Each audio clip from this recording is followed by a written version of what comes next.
दोस्तों, आपके अपने YouTube चैनल पर देव क्लास में आपका स्वागत है। दोस्तों, आज आपके लिए लाए हैं एक अगला टॉपिक, टोराइड।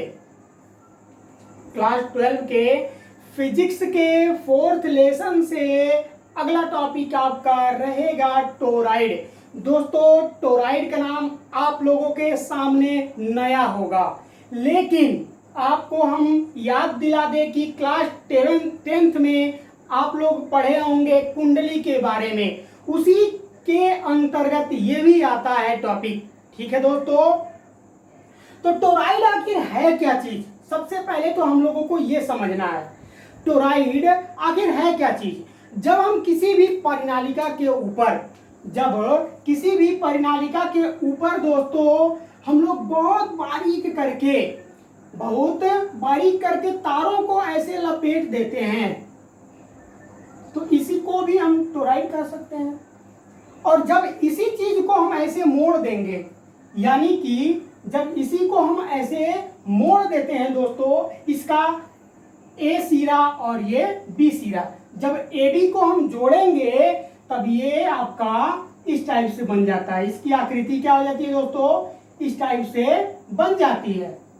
आई बात समझ में? तो इसी को हम टोराइड कहते हैं। अब लिखने के लिए आप कैसे लिखोगे?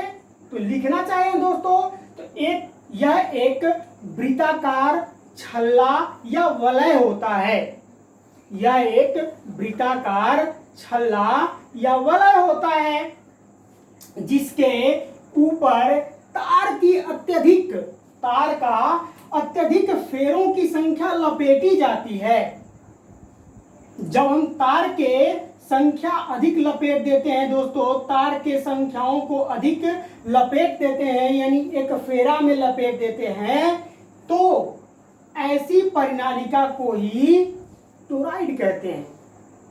क्या कहते हैं दोस्तों? ऐसी परिनालिका को ही टोराइड कहते हैं। दोनों में अंतर नहीं है भैया, दोनों में अंतर नहीं है। हम लोग क्या किए कि सबसे पहले ऐसे परिनालिका के बारे में पढ़े क्लास 10th में, अब वही परिनालिका थोड़ा सा उनका रूपरेखा बदल गया है। अब जैसे मान लीजिए क्लास 10th में आप भी कुछ अलग अजब दिख रहे होंगे, और जब क्लास 12 में गए होंगे तो कुछ अलग दिख रहे होंगे। बड़ा होगा ना कुछ आपके अंदर पर्सनालिटी डेवलपमेंट कर रहे हैं भैया, बड़ा होगा कि नहीं बड़ा होगा? तो वही कारण है, थोड़ा सा इनको इम्प्रूव करके इस टाइप में कर दिया गया है। यह भी टोराइड है, यह भी टोराइड है। बस फर्क क्या है कि यहाँ पर हम इनको परिनालिका पढ़े थे क्लास 10th में, और यहाँ पर इनको हम टोराइड पढ़ेंगे क्लास 12 में। आई बात समझ में? बस बदलता कुछ नहीं है, रहता वही है जो हम पढ़ते आ रहे हैं, बस थोड़ा थोड़ा उसमें चेंजिंग कर दिया जाता है, बदलाव किया जाता है। ठीक है, तो आइए अब इसका हम डेफिनेशन देखेंगे, फिगर देखेंगे, कैसे इसको हम तैयार करेंगे दोस्तों। नोट करिए, देखिए अब यहाँ पर कह रहा है कि एक हम बंद सर्कल बना दिए हैं, ठीक है, और इस बंद सर्कल के ऊपर यानी एक परिनालिका के ऊपर हमने बहुत सारे फेरों को लपेट दिया है। किसके फेरों को? तार के फेरों की बहुत सारी संख्याओं को हमने इसके ऊपर लपेट दिया है। अब ये क्या कह रहा है दोस्तों कि यह एक वृत्ताकार छल्ला या वलय होता है जिसके ऊपर तार के अत्यधिक फेरे लपेट देते हैं। जब हम एक वृत्ताकार वलय या छल्ला के ऊपर बहुत सारे तार के फेरों की संख्याओं को लपेट देते हैं, तो उसे क्या कहते हैं दोस्तों? टोराइड कहते हैं। तो उसे टोराइड कहते हैं। अब दोस्तों यहाँ पर आपका क्वेश्चन हमसे बनता है कि सर ये बताइए कि टोराइड के निम्न बिंदुओं पर क्या प्रभाव पड़ता है। अब निम्न बिंदुओं के ऊपर क्या क्या प्रभाव पड़ता है?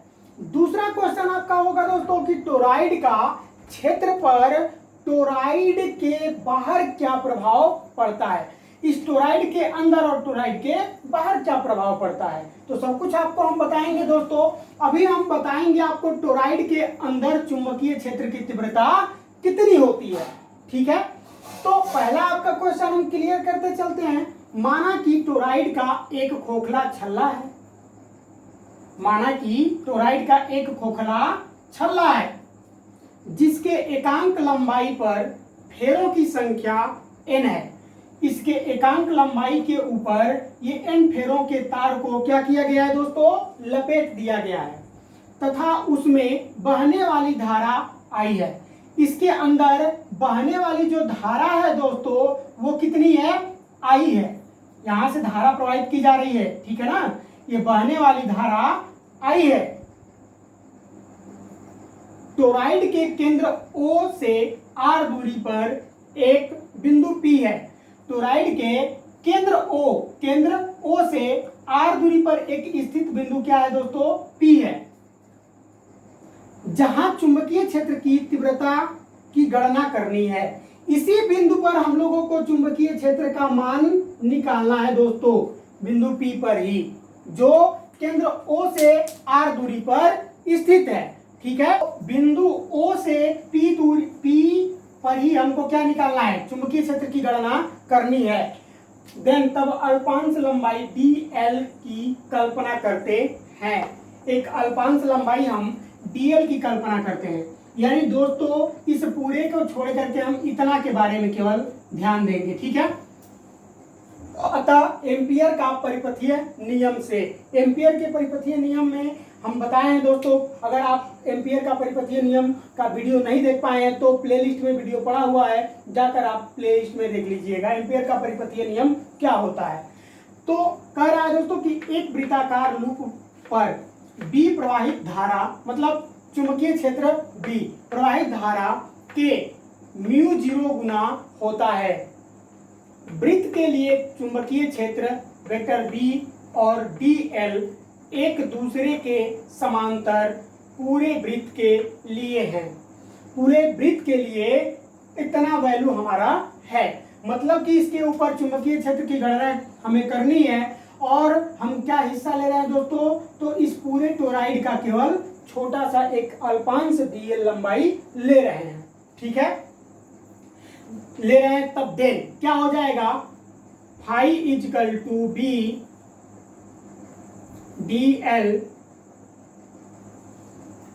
Phi surface integral B dl cos theta, ठीक है दोस्तों, या phi B dl cos theta is equal to phi बराबर फाई इंटू बी dl, ठीक है। इतना हम कर सकते हैं, आई बात समझ में। इसको आप तब तक नोट कर लीजिए दोस्तों, आगे आपको हम ले चलते हैं, ठीक है, नोट करिए यार। इसका नाम हो गया, यदि यह एक वृत्त है तो इसकी परिधि क्या होगी, 2 पाई r होगी। हम एम्पियर के परिपथीय नियम में भी बताए थे, ठीक है, कि जब यह एक परिधि यानी कि वृत्त है तो उसके परिधि क्या हो जाएगी दोस्तों, 2 पाई r हो जाएगी। तो इसकी परिधि 2 पाई r हो गई। अतः surface integral vector B dl is equal to surface integral B dl, ये हो जाएगा। अतः बाहर लेने पर, इसके हम बाहरी हिस्से को ले रहे हैं तब, ठीक है, जब हम बाहरी हिस्से में ले रहे हैं दोस्तों, ये बाहरी हिस्से का लेने पर, नोट कर लीजिए, बाहर लेने पर, सॉरी दोस्तों मार्कर चल नहीं रहा है, बाहर लेने पर क्या ले रहे हैं, बाहर चुंबकीय क्षेत्र ले रहे हैं, तो B is equal to surface integral dl हो जाएगा, ठीक है दोस्तों। चूंकि हम लोग जानते हैं कि dl बराबर 2 पाई r होता है, तो यहाँ पर क्या रखेंगे दोस्तों, 2 पाई r रख देंगे, ठीक है। तब ये हो जाएगा surface integral b dl is equal to b 2 pi r, समीकरण नंबर 1 हो जाएगा, ठीक है। यदि वृत्त की त्रिज्या स्मॉल r है, यानी कि केंद्र O से P के बीच की दूरी क्या है दोस्तों, स्मॉल r है, यानी कण जो है r दूरी पर स्थित है और उसी तरह से इसकी वृत्त की त्रिज्या क्या हो जाएगी, r हो जाएगी। देन नोट करते रहिएगा आप लोग, यदि वृत्त की त्रिज्या r है। ठीक है दोस्तों, यदि वृत्त की त्रिज्या r है देन तब ये हो जाएगा, देन एकांक, सॉरी दोस्तों, देन तब एम्पियर के नियम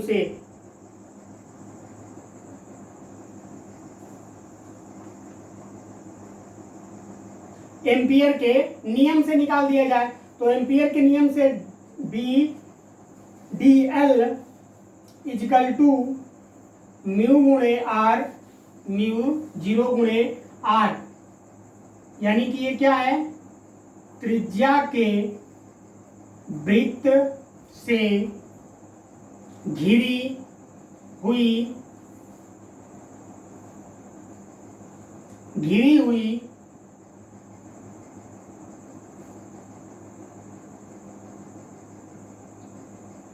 कुल धारा है।